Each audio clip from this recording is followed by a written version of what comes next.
Magandang araw po sa inyong lahat at narito na naman po tayo sa panibagong araw, panibagong vlog na naman po tayo. At medyo natagalan ako bago mag video. Ito ay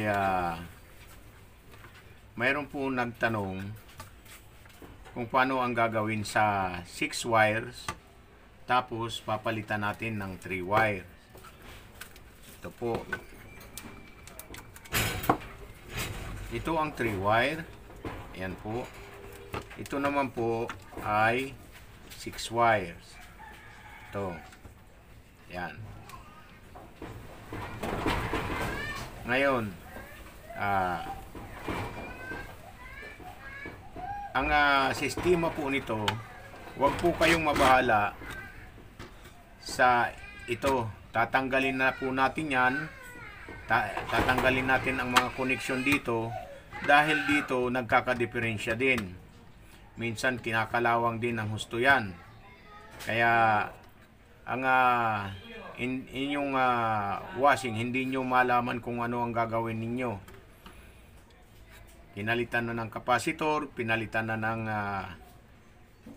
timer, pero may diferensya pa rin po dito. Kaya ang direktang solution na ibinibigay ko sa inyo ay tanggalin itong 6 wires, tapos patayin na po natin ito, tanggalin na natin. Total sa drain naman po itong puti, yan sa drain lang po yan. Ngayon, magpapalit po tayo ng 3 wires. Para hindi po kayo malito, total mayroon naman pong ito, may wire naman po. Para hindi po kayo malito sa pagkabit doon sa baba sa makina, puputulan nyo po ng kapiraso yung wire doon sa makina. Puputulan nyo ng kapiraso.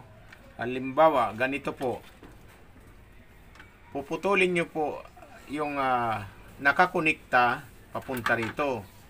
Pati dito sa pati dito sa ating plug. Ito. Ngayon,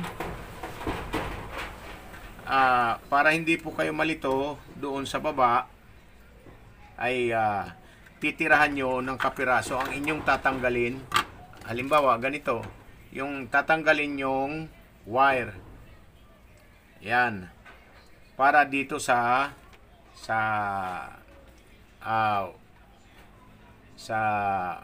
wash motor ninyo. Ito, magtitira kayo ng kapiraso. Puputulan nyo ito, yung mga nakakonekta dito sa baba, puputulan nyo lang to ng kapiraso. Tapos, tatandaan nyo po ito, itong capacitor, timer, tingnan nyo po ang wire. Ayan po, tingnan nyo po ang wire. Ito, sa starting, at ito namang isa sa running. Tapos ito sa common. Ngayon, doon sa mga pinagputulan dito, doon nyo ito ikakabit itong dalawang wire. Ito naman, dito naman po sa common. Yan. Yan po. Tapos ang isa doon po sa makina. Kaya hindi na ho kayo malilito pagkabit po nito. Sundin nyo lang po at ulitin ang aking instruction sa inyo. Kayo po, kahit babae po, makakapagpalit po nito. Kung ito'y mahaba yung tainga, puputulan nyo lang po kagaya po nito.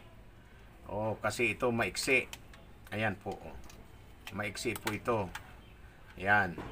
Kaya ito na bago na pinutulan ko po yan. Ngayon, ikakabit dito ngayon. Yan, oh. Kasya na. Kaya, hindi na po kayo malilito niyan.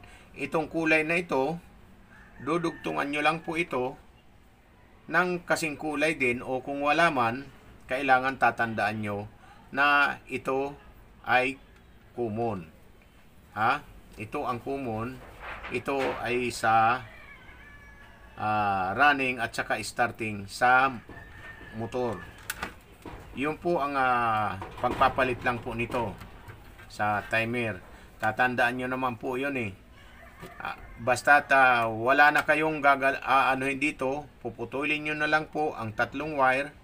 Ang tatanggalin nyo na lang po ito.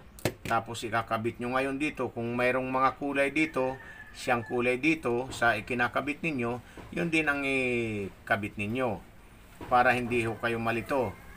Ngayon, ayusin nyo ang pag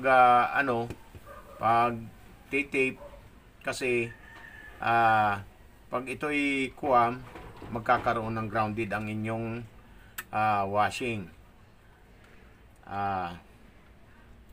Sana'y may natutunan po kayo. Hanggang dito na lang po at sana'y natapos ninyo ang pagturo ko sa inyo ng pagpalit ng 6 wires to 3 wires. Ganun lang po. Kaya maraming salamat po sa inyong lahat at paki-subscribe naman po kasi malaking tulong din po sa amin yan yung subscribe ninyo at saka yung like, comment, lalo na ang comment dahil doon namin babasahin kung ano ang dapat namin gawin sa susunod na vlog. Maraming salamat po sa inyong lahat at sana po may natutunan po kayo dito sa aking tutorial. Maraming salamat po sa inyong lahat. Bye-bye! Hanggang sa muli!